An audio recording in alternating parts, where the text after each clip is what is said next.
Pemirsa, Kepala Kepolisian Republik Indonesia, Jenderal Polisi Tito Karnavian, memerintahkan jajarannya menyelidiki penghinaan bendera merah putih saat aksi unjuk rasa Front Pembela Islam atau FPI di Mabes Polri hari Senin 16 Januari 2017. Dalam waktu dekat, Polri akan memanggil penanggung jawab dan koordinator lapangan unjuk rasa tersebut.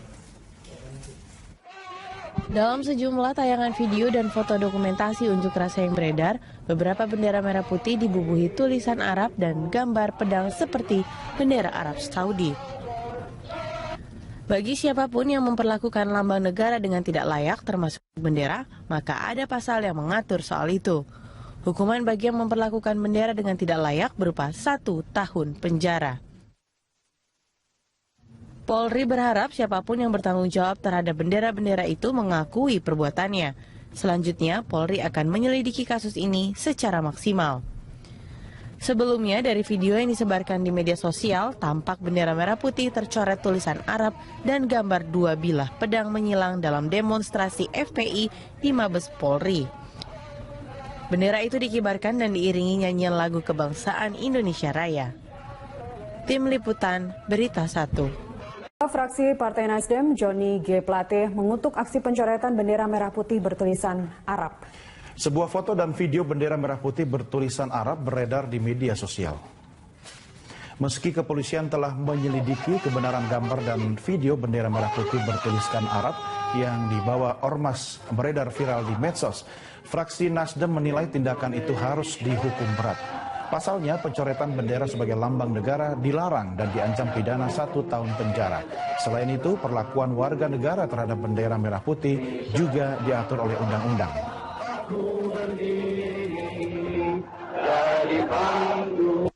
Simbol-simbol negara itu harus kita hormati. Bendera nasional kita itu dilindungi oleh undang-undang dasar. Ya. Jadi setiap kali penistaan atau pelecehan terhadap lambang-lambang negara, terhadap bendera yang secara tegas ya dinyatakan di dalam undang-undang dasar, ya itu aparat keamanan kita harus mengambil tindakan yang tegas ya. Pada beberapa waktu yang lalu kita ketahui di mana Australia saja ya. Kapolda Metro Jaya Irjen Muhammad Iriawan meminta Rizik berhati-hati dalam bertutur kata. Kapolda menilai ucapan Rizik itu dapat merendahkan dan melukai perasaan Hansip. Iriawan sendiri mengaku tidak tersinggung dan tidak terlalu memperdulikan ucapan Rizik yang menyebutnya Jenderal Otak Hansip. Namun mantan Kapolda Jawa Barat itu mengingatkan Rizik atas ucapannya karena berpotensi menyulut kemarahan kalangan Hansip. Sebab pernyataan Rizik tersebut mengandung makna tersirat bahwa Otak Hansip adalah bodoh. Iriawan juga menyindir sikap Rizik yang seakan-akan menjadi manusia yang paling pintar dengan merendahkan dan membodoh-bodohkan pihak lain.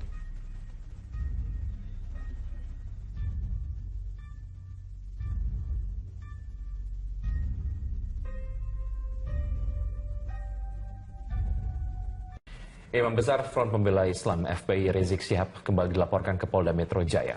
Ya, kali ini Rizik dilaporkan atas ceramahnya yang menyebut Jenderal Hansip yang tersebar dalam tayangan YouTube. Kabid Humas Polda Metro Jaya, Kombes Argo Yuwono membenarkan adanya laporan yang dibuat oleh warga bernama Edi pada 12 Januari 2017 itu.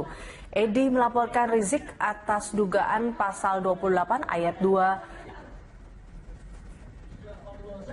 Pasal 45 ayat 2 Undang-Undang Nomor 19 Tahun 2016 tentang informasi dan transaksi elektronik. Dalam laporannya itu, Edi mempersoalkan ceramah Rizik yang dilihatnya di YouTube pada 12 Januari 2017. Dalam ceramahnya itu, Edi mengatakan Rizik telah menebarkan ujaran kebencian, diantaranya sindiran Rizik ke Kapolda Metro Jaya yang menyebutkan pangkat Jenderal Otak Hansip. Lebih jauh, Argo mengatakan pihaknya masih mendalami pelaporan Edi tersebut. Polisi akan memeriksa pelapor dan saksi-saksi serta ahli sebelum memeriksa Rizik.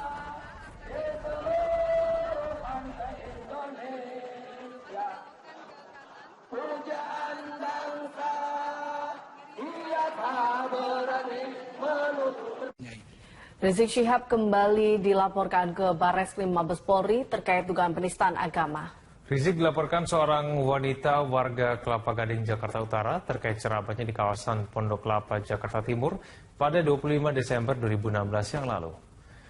Dengan membawa beberapa berkas dan video rekaman Rizik Syihab berisikan ceramah Rizik di Pondokopi, Jakarta Timur 25 Desember 2016 lalu, Yanti Kusmiran datang didampingi kuasa hukumnya untuk melaporkan dugaan penodaan agama. Pernyataan Rizik dinilai telah mencemooh dan menciderai umat Kristiani serta tidak toleran terhadap pemeluk agama lain. Pelaporan terhadap Rizik bukanlah kali pertama. Sebelumnya mahasiswa Katolik Indonesia telah melaporkan dengan pasal serupa terkait dengan ceramahnya yang telah beredar luas di YouTube. Dan atau pasal 150.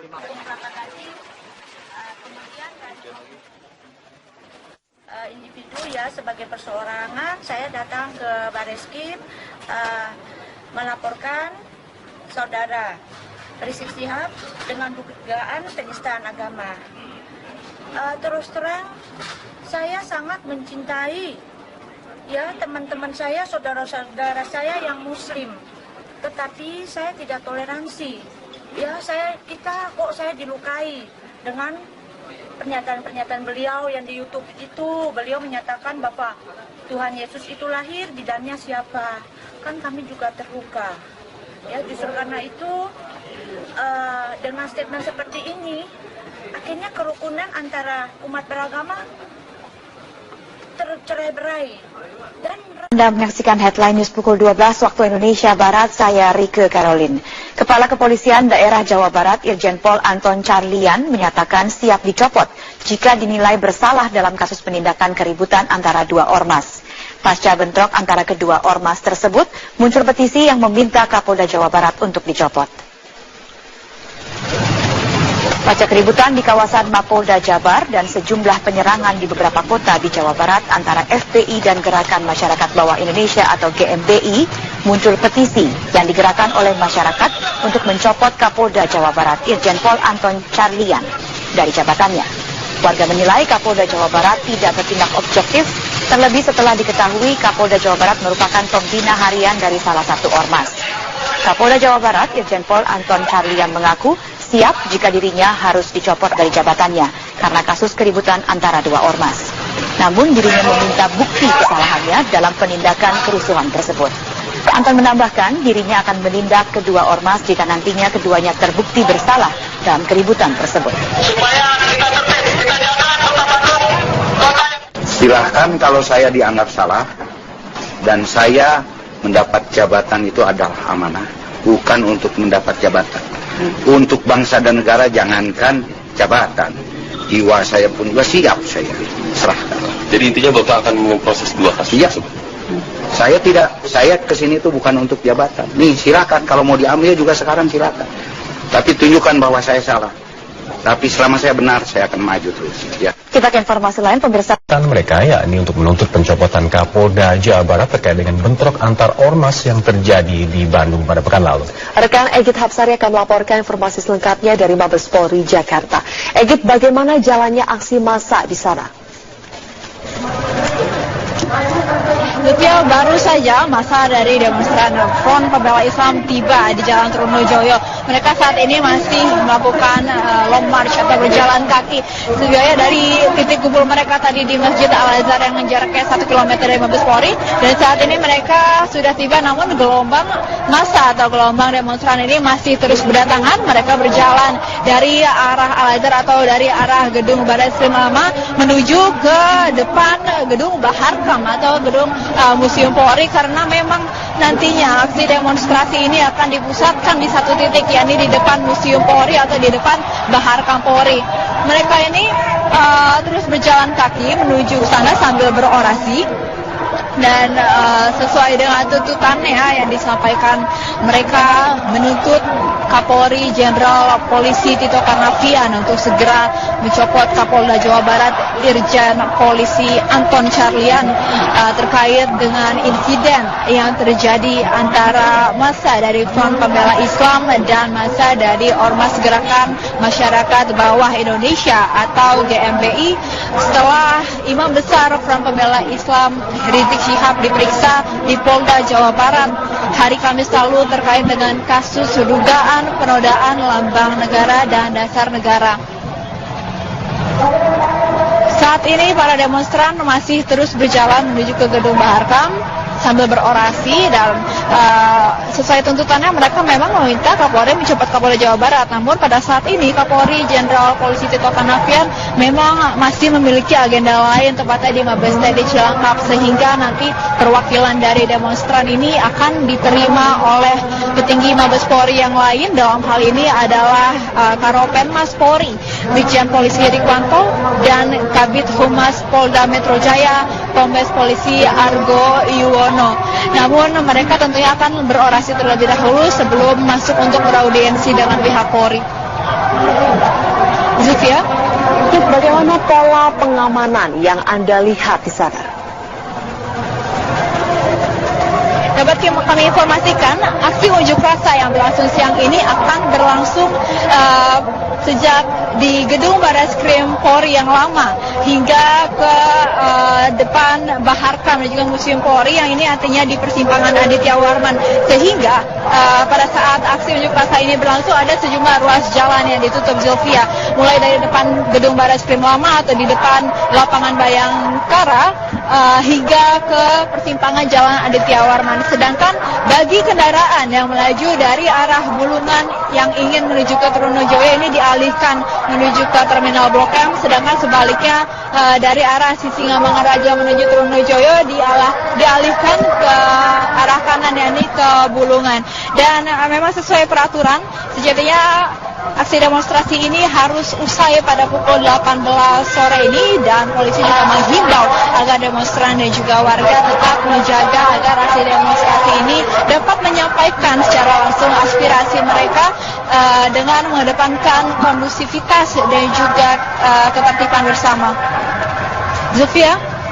Baik, Egit Hapsari melaporkan langsung dari Mabes Polri, Jakarta. Jalannya aksi di Mabes Polri, rekan Egit Hapsari akan menyampaikannya langsung untuk Anda dari Mabes Polri. Egit, bagaimana jalannya aksi massa FPI saat ini? Sejauh ini aksi demonstrasi yang dilangsungkan oleh massa dari demonstran pembela Islam masih terus berlangsung dan kondusivitas juga tetap terjaga. Mereka saat ini sudah berkumpul di satu lokasi, yakni di perempatan di depan Museum Polri atau di depan Baharkam Polri.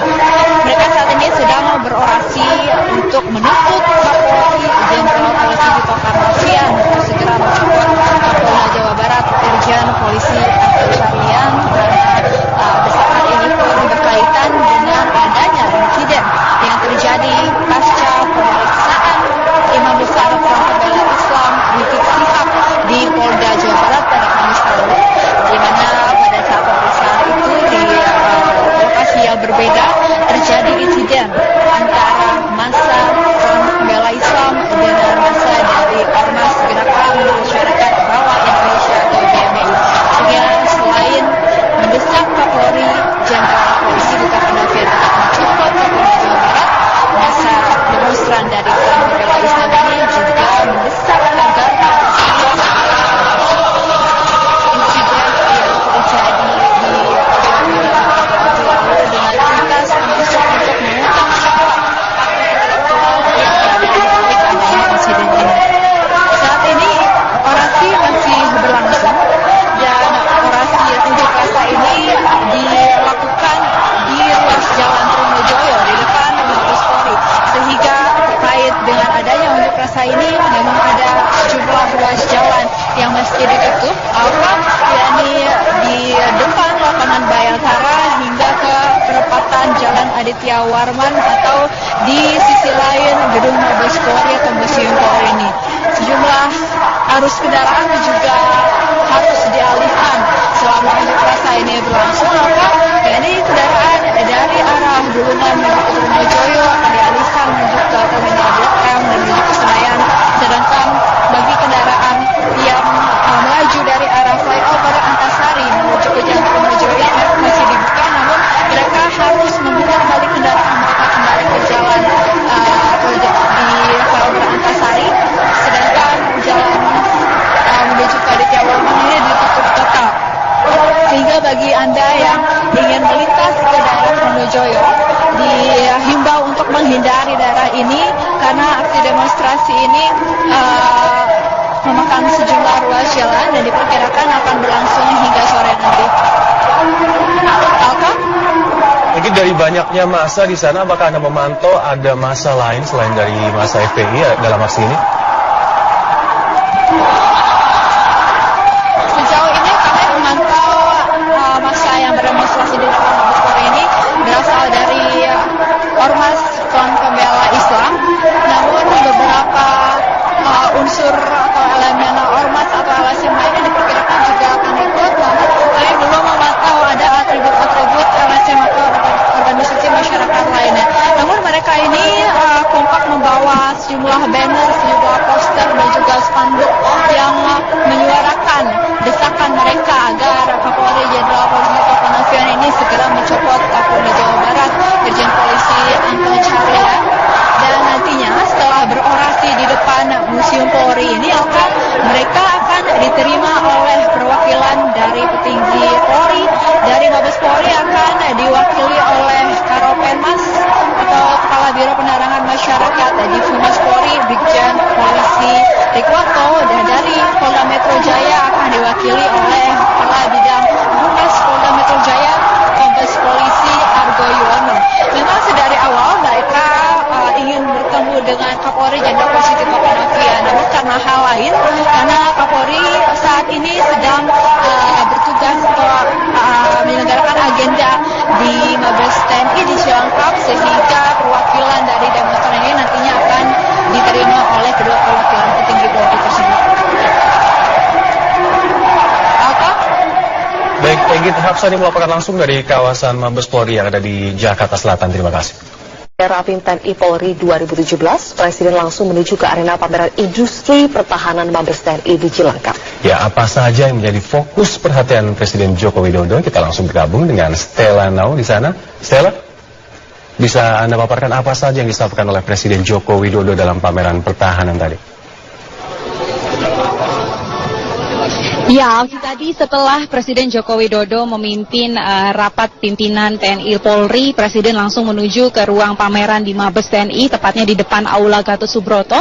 Di situ Presiden menyampaikan dengan perasaan yang cukup bangga, ya, senang karena anak bangsa akhirnya bisa memproduksi sendiri alat pertahanannya. Memang ini bukan yang pertama, tapi ini menjadi sederetan alat pertahanan yang sudah diproduksi oleh PT Pindad, dan jenis yang dikeluarkan kali ini adalah Anoa 2 tipe 6x6 amfibi. Dan Presiden tadi menyatakan bahwa untuk mengembangkan industri pertahanan ini sebenarnya tidak hanya berbicara mengenai jumlah, tetapi juga kualitas. Bagaimana kualitas ini tidak hanya juga berbicara tentang kualitas barang, tapi juga kualitas harga. Jadi ketika kita membuat berbagai macam persenjataan ataupun alat-alat tempur pertahanan yang ada di negara ini, jangan sampai barang-barang ini atau alat-alat ini hanya menjadi konsumsi di dalam negeri, atau jangan sampai hanya disalurkan kepada TNI ataupun Polri, tetapi juga bisa diekspor ke negara-negara lain. Nah, tadi kami juga menanyakan kepada Presiden Joko Widodo, apa sih prospeknya ke depan, bagaimana Presiden melihat masa depan industri pertahanan ini. Dan tadi Presiden menekankan lagi-lagi bahwa jika kita bisa menang pada harga, jika kita bisa menjual dengan harga yang baik, dengan harga yang bagus ke negara-negara lain, misalnya saja seperti tadi kami sempat menanyakan kepada Direktur Utama PT Pindad, Abraham Mose, kemana saja sih sebenarnya negara-negara yang sudah diekspor beberapa alat-alat pertahanan kita. Salah satunya tadi Abraham menyebutkan wilayah Timur Tengah dan juga wilayah-wilayah lain di Asia Timur. Nah, ini menjadi negara-negara yang akan menjadi tujuan pertama persenjataan atau alat-alat pertahanan negara kita. Ketika digabungkan, kita sambungkan dengan pernyataan Presiden tadi, ketika industri pertahanan atau PT, hal ini akan terdengar oleh negara-negara lainnya. Dan juga kelebihan dari industri pertahanan PT Pindad ini sendiri, dan khususnya Anoa 66 ini, amfibi ini, tidak hanya di darat maupun di air, tapi juga bisa dimodifikasi sesuai dengan kondisi dari sebuah negara ataupun kondisi sebuah wilayah bangsa. Misalnya saja ketika berada atau difungsikan di Indonesia, belum tentu bisa digunakan dengan kondisi yang sama ketika dipakai misalnya di Timur Tengah ataupun di Asia Timur seperti negara-negara Jepang ataupun Cina. Ini yang kemudian ke depan akan diupayakan terus oleh pemerintah dan juga dalam hal ini BUMN PT Pindad, bagaimana nantinya Anoa 66 amfibi ini bisa digunakan di berbagai negara dan menjadi salah satu poros penghasilan negara kita di industri pertahanan. Aki. Baik.